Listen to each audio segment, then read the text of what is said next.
June 17 செய்தித் தெரிப்புகள். மேற்கு வங்க மாநிலம் நியூ ஜல்பைகுரி மாவட்டத்தில் திங்கட்கிழமை காலை 9 மணியளவில் கஞ்சன்ஜங்கா எக்ஸ்பிரஸ் ரயில் மீது சரக்கு ரயில் மோதியது. இந்த ரயில் அசாமின் சில்சாரிலிருந்து மேற்கு வங்கத்தின் சேல்டா மாவட்டம் நோக்கி பயணித்துக் கொண்டிருந்தது. அப்போது நியூ ஜல்பைகுரியில் விபத்து நடந்துள்ளது. பின்னால் இருந்து சரக்கு ரயில் மோதியதில் கஞ்சன்ஜங்கா ரயிலின் 5 பெட்டிகள் வரை சேதமடைந்தன. உடனடியாக மீட்பு பணிகள் முடுக்கிவிடப்பட்டன. இந்த விபத்தில் 9 பேர் உயிரிழந்ததாகவும் 40க்கும் மேற்பட்டோர் காயமடைந்து மருத்துவமனையில் சிகிச்சை பெற்று வருவதாகவும் அதிகாரிகள் தெரிவித்தனர். சரக்கு ரயிலின் லோகோ பைலட் விதிகளை மீறி பழுதான சிக்னலை கடந்து சென்றதாக ரயில்வே கூறியுள்ளது. இதுவே விபத்துக்கான காரணமாகவும் தெரிவிக்கப்படுகிறது. பொதுவாக பழுதான சிக்னலில் ஒரு ரயிலுக்கு பின் செல்லும் மற்றொரு ரயில் செல்லும் போது 10 கிலோமீட்டர் வேகத்திலேயே ஒவ்வொரு சிக்னலையும் கடக்க வேண்டும். ஆனால் இந்த விபத்துக்கு முன்னதாக சரக்கு ரயில் இந்த விதிமுறையை மீறியதாக சொல்லப்படுகிறது. அதுவே விபத்துக்கு காரணமாக அமைந்திருக்கலாம் எனவும் சந்தேகிக்கப்படுகிறது. எனினும் முழுமையான விசாரணைக்கு பின்னரே முழு விவரம் தெரியவரும். மேற்கு வங்க ரயில் விபத்தில் உயிரிழந்தவர்களின் குடும்பத்துக்கு தலா ரூபாய் 2 லட்சம் நிவாரண உதவி வழங்கப்படும் என்று பிரதமர் நரேந்திர மோடி அறிவித்துள்ளார்.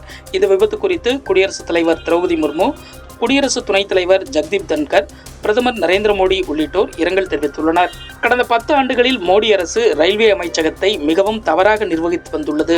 சுய விளம்பரத்துக்கான மேடையாக கேமராவால் இயக்கப்படும் ஒரு துறையாக திட்டமிட்ட ரீதியில் மோடி அரசு அதனை மாற்றிவிட்டது.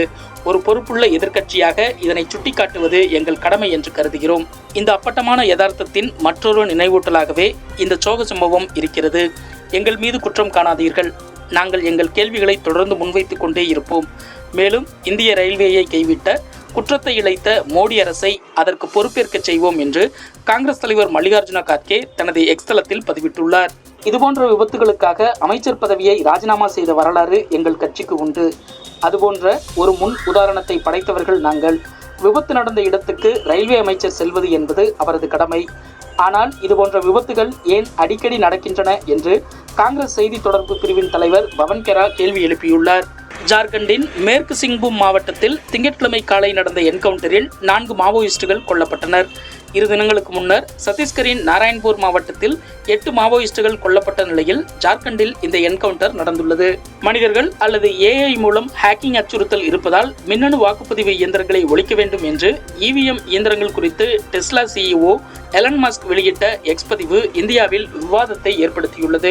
இந்த விவகாரம் குறித்து கருத்து தெரிவித்துள்ள பாஜகவின் ராஜீவ் சந்திரசேகர், எலன் மஸ்க் சொல்வது தவறானது. அது முற்றிலும் உண்மைக்கு புறம்பானது. அவர் நினைப்பது போல இதனை ஹேக் செய்ய முடியாது.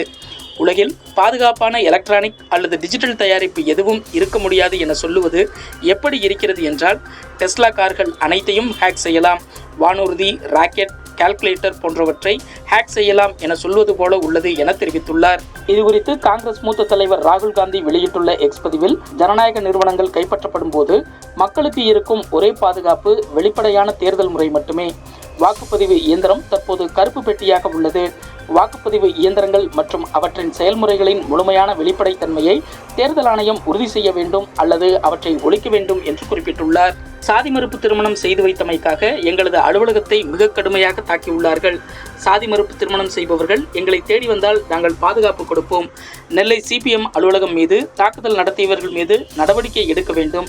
சாதிய ஆணவ படுகொலைகளை தடுப்பதற்காக தமிழக சட்டப்பேரவையில் தீர்மானம் நிறைவேற்ற வேண்டும் என்று மார்க்சிஸ்ட் கம்யூனிஸ்ட் கட்சியின் மாநில செயலாளர் கே பாலகிருஷ்ணன் வலியுறுத்தியுள்ளார்.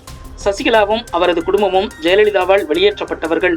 சசிகலாவை மட்டும் ஜெயலலிதா திரும்ப சேர்த்து கொண்டார். அவர் கட்சியிலேயே இல்லை. அவருக்கும் அதிமுகவுக்கும் எந்த சம்பந்தமும் இல்லை. தொண்டர்களால் ஏற்றுக்கொள்ளப்படாத சசிகலாவை பொதுமக்கள் எப்படி ஏற்பார்கள்? எக்ஸிட் ஆனவரால் என்ட்ரி கொடுக்க முடியாது என்று அதிமுக முன்னாள் அமைச்சர் ஜெயக்குமார் திட்டவட்டமாக தெரிவித்துள்ளார். மேலும் தேர்தல் ஆணையம் நேர்மையான தேர்தலை நடத்தினால் நாங்கள் போட்டியிட தயார். தேர்தல் ஆணையத்தால் தேர்தலை நேர்மையாக நடத்துவோம் என உறுதியளிக்க முடியுமா? அதனால்தான் விக்கிரவாண்டி இடைத்தேர்தலை அதிமுக புறக்கணிக்கிறது என்று கூறினார். இதனிடையே இடைத்தேர்தலில் ஆளும் கட்சியும் எதிர்க்கட்சியான தேசிய ஜனநாயக கூட்டணியும் போட்டியிடுகின்றன. நாங்கள் வெற்றி பெற அனைத்து முயற்சிகளையும் எடுப்போம். மக்கள் விரோத திமுகவுக்கு பாடம் புகட்டவே இடைத்தேர்தலில் நாங்கள் நிற்கிறோம்.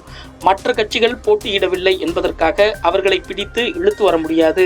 தோல்வி பயத்தாலும் திமுகவை வெற்றி பெற வைக்கவும் இடைத்தேர்தலில் போட்டியிடாமல் பழனிசாமி ஒதுங்கிக் கொண்டார் என்று அமமுக பொதுச் செயலாளர் டிடிவி தினகரன் குற்றம் சாட்டியுள்ளார். நடப்பு T20 உலகக்கோப்பை தொடரில் பாகிஸ்தான் அணி முதல் சுற்றோடு வெளியேறி உள்ளது. இந்நிலையில் பாகிஸ்தான் T20 அணியில் இடம் பிடிப்பதற்கான தகுதி பாபர் ஆசமுக்கு இல்லை என இந்திய அணியின் முன்னாள் வீரர் வீரேந்தர் சேவாக் தெரிவித்துள்ளார்.